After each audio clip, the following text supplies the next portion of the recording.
میں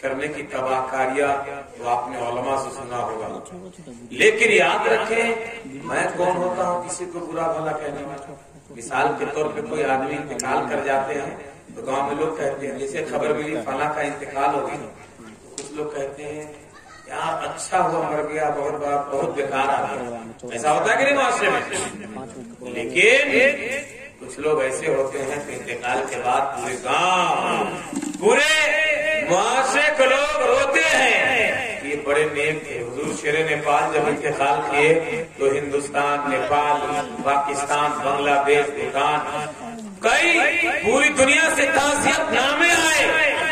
بڑے بڑے علماء رو رہے تھے کہ سنیت کا ایک مینارہ گر گیا، اعلیٰ حضرت کا ایک روحانی بیٹا چلا گیا، مہرائرہ کا روحانی فیضان چلا گیا۔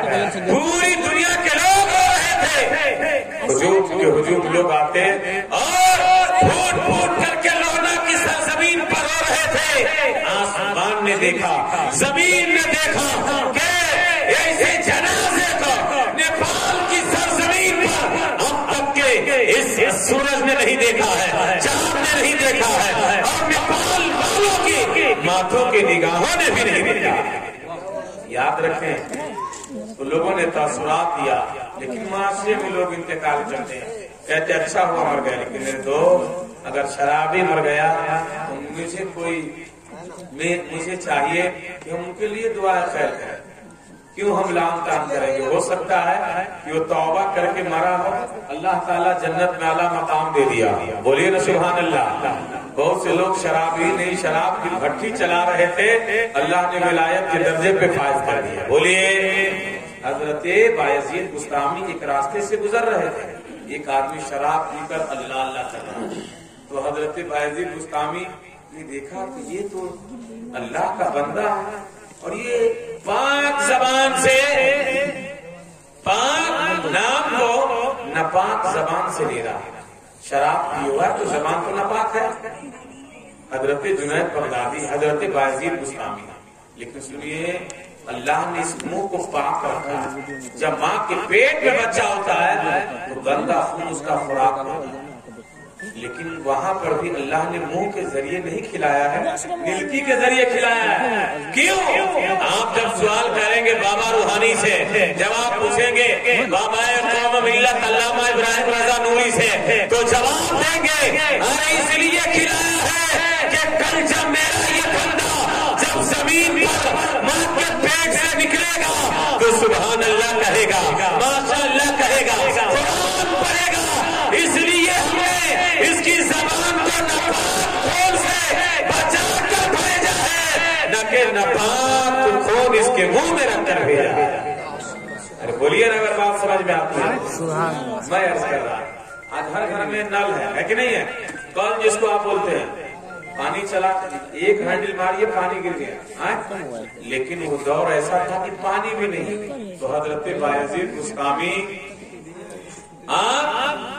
گئے دریا میں، ندی جس کو آپ بولتے ہیں، اور ایک کپڑا کو بھگاتے ہیں، اس میں لے کر آئے، اس کے منہ میں نچوڑ کر کلی کروا دیتے ہیں اور اٹھا کر کہتے ہیں کہ اللہ نے تجھے پیدا کیا ہے، اگر تو اللہ کا بندہ ہے تو سن، جب بھی تو شراب پیتا ہے پینا تو اللہ کا نام نہیں لینا۔ کیا کہا؟ ارے حضور صفت ولی کامل اپنے وقت کے قطب عالم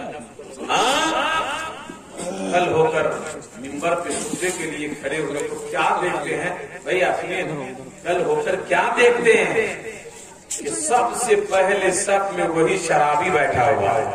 بولیے کہاں؟ حضرت بایزید بستامی عرض کرتے مولا یہ تو کل شراب پی کر کے روڈ پہ پڑا ہوا تھا۔ وہ آواز آتی ہے بایزید بستامی تو نے میری محبت میں اس کے منہ کو دھل دیا ہے تو میں نے تیری محبت میں اس کے دل کو دھو دیا ہے، اب یہ ہمیشہ نماز پڑھے گا، قرآن پڑھے گا۔ یاد رکھیں اللہ والے جن کا کنیکشن ہو جاتا ہے وہ نمازی ہو جاتا ہے، جب نماز پڑھتا ہے وہ حلال کھاتا ہے تو یاد رکھے وہی ایمان اگر بچا کر دنیا سے جاتا ہے تو اللہ تعالیٰ اسے اس اعمال کے صدقے میں جنت میں اعلیٰ مقام دے دیتے ہیں۔ میں عرض کر رہا تھا کہ ایک آدمی جس کا نام کفیل تھا، شرابی تھا، زانی تھا، بہت مال تھا اس کے پاس، روزانہ الگ الگ لڑکیوں کو استعمال کرتا تھا. غور سے سنے نوجوانوں میری بات. آج روڈ پہ چلتے ہیں نگاہ محفوظ نہیں رہتی، دایاں بایاں دیکھتے ہیں، لیکن یہ طریقہ ہمارا نہیں. ہمارا طریقہ تو یہ ہے کہ ہم چلے تو ہم راستہ دیکھیں. حضرت یزید بستامی نے، اللہ کے ولی نے ایک شرابی کو منہ کو دھل دیا تو دیکھے وہ ہمیشہ ہمیشہ کے لیے نمازی بن گیا. بولیے نا.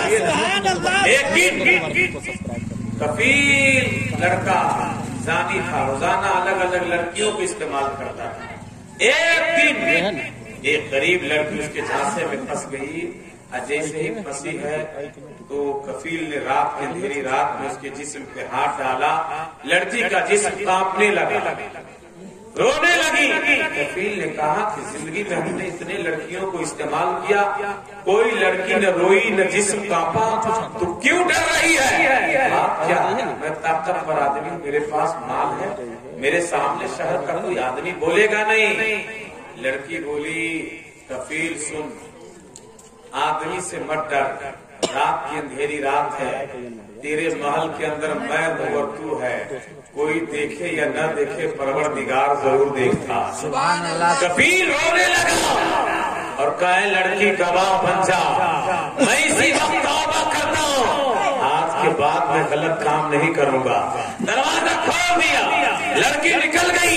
صبح ہوتی ہے، شہر میں یہ خبریں پھیلتی ہے کفیل بن گیا ہے. جو متقین تھے، جو بڑے سے بڑے اپنے آپ کو نیک کہلاتے تھے، متقین کہلاتے تھے، جیسے ہی خبر ملی ہے جواب ملتا ہے اچھا ہوا مر گیا ہے. جب سب کفیل کے دروازے پہ پہنچا ہے، کیا دیکھتا ہے؟ نور کے قلم سے کفیل کے پیشانی پہ لکھا تھا، ارے اس نے جب رات کی اندھیری راتوں میں توبہ کیا ہے، ہم نے اس کی گناہ کو معاف کر دیا ہے اور جنت میں اعلان دے دیا. واہ واہ، سبحان اللہ سبحان اللہ. کیا سمجھا؟ بولیے.